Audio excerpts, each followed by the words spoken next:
Trisha on the રોક્સનો trailer release થયું ત્યારે એવું લાગતું હતું કે ટ્રેલરની અંદર જે કહાની બતાવી છે એના કરતાં ફિલ્મમાં થોડી અલગ બતાવવામાં આવશે.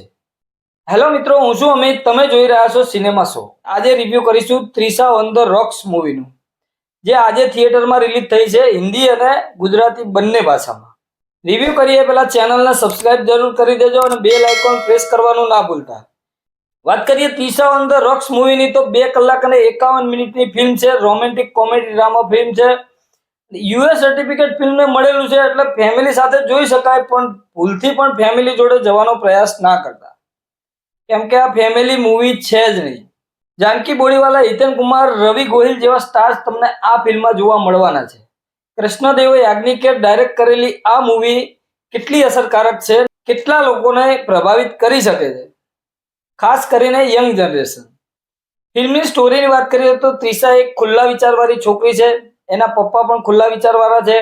એક પાર્ટીમાં એક બુટલેકર જોડે એની મુલાકાત થઈ જાય છે. નશામાં બુટલેકર જોડે રોમેન્ટિક થઈ જાય છે. એના પછી શું બને છે, એ મુલાકાત પછી શું બંનેની લાઈફમાં ચેન્જ આવે છે, એ આ ફિલ્મમાં જોવાનું છે. ફિલ્મમાં સ્ક્રીન પ્લેની વાત કરીએ તો સ્ક્રીન પ્લે મને બિલકુલ બરાબર લાગ્યો નહીં, કે ફિલ્મ આગળ જ નથી વધતી. ફિલ્મની સ્ટોરી નો ડાઉટ સારી છે, પ્રોડક્શન વેલ્યુ સારી છે, પ્રમોશન પણ ભરપૂર કરેલું છે અને ચારે બાજુ લોકોમાં ચર્ચા પણ છે. ફિલ્મમાં કહાની ડેવલપ જ થતા બહુ વાર લગાડે છે. ફર્સ્ટ હાફ તો ખાલી ડેવલપ કરવામાં જ નીકળી જાય છે. 3 કલાકની ફિલ્મ તમને 2 કલાકમાં પણ પૂરી થઈ જાય એવું તમને લાગશે.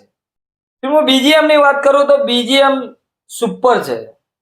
સોંગ બી એકાદું સોંગ આવે છે, એ બી સારું છે. મ્યુઝિક બી સરસ છે. ફિલ્મમાં ડાયલોગ જબરજસ્ત છે. ડાયલોગ એકથી એક ચડિયાતા છે, જે તમને મજા પણ કરાવશે અને હસાવશે પણ ખરા. ફિલ્મમાં 1-2 જગ્યા એવી છે તમે ઇમોશનલ પણ થઈ શકો. નવી જનરેશનને ખાસ કરીને ગમશે, બહુ મજા કરાવશે. કહાની ફિલ્મની સારી હતી, પણ સ્ક્રીન પ્લેમાં થોડો વાંધો મને લાગ્યો. તમને લાગે છે કે નહીં, મને કોમેન્ટ કરીને જણાવજો. એક્ટિંગની વાત કરીએ તો રવિ ગોહિલે આમાં બેસ્ટ કામ કર્યું છે. પર્સનલી મને રવિ ગોહિલની એક્ટિંગ બહુ સરસ લાગી. એકદમ નેચરલ એક્ટિંગ કરી છે કે તમને લાગે પણ નહીં કે આ એક્ટિંગ કરી રહ્યો છે. જાનકી બોડીવાલાનું કામ પણ સારું છે, બસ ખાલી અમુક જગ્યાએ વધારે પડતું હશે છે, એ મને થોડું વિચિત્ર લાગ્યું. હિતેન કુમારનું પાત્ર ઓછું છે, રોલ ઓછો છે, પણ અસરકારક કામ હિતેન કુમારનું પણ છે.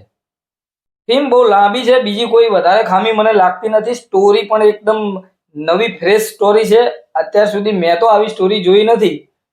તમે જોઈ હોય તો મને કોમેન્ટ કરીને જણાવજો. આ મૂવી યંગ જનરેશનને આકર્ષિત કરી શકે છે, કેમ કે ફક્ત યંગ જનરેશન માટે બનાવી હોય એવું મને લાગે છે. ફેમિલી સાથે, હજુ ફરીથી કહું છું, ફેમિલી સાથે આ મૂવી જોવાય એમ નથી, કારણ કે ડાયલોગ બી એના ઘણા બધા એવા છે ફેમિલી સાથે તમે, પ્લસ ફિલ્મમાં સીન પણ અમુક એવા છે ફેમિલી જોડે તમે ના જોઈ શકો. ઓલ ઓવર જોવા જઈએ તો આ મૂવી યંગ જનરેશન માટે બનાવી છે, યંગ જનરેશનને જ જોવી જોઈએ.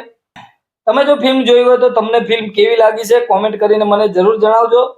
સિનેમા શો તરફથી આ મૂવીને 3 સ્ટાર. તો મિત્રો, મળીએ નેક્સ્ટ વિડીયોમાં નવી ફિલ્મ સાથે સિનેમા શો પર.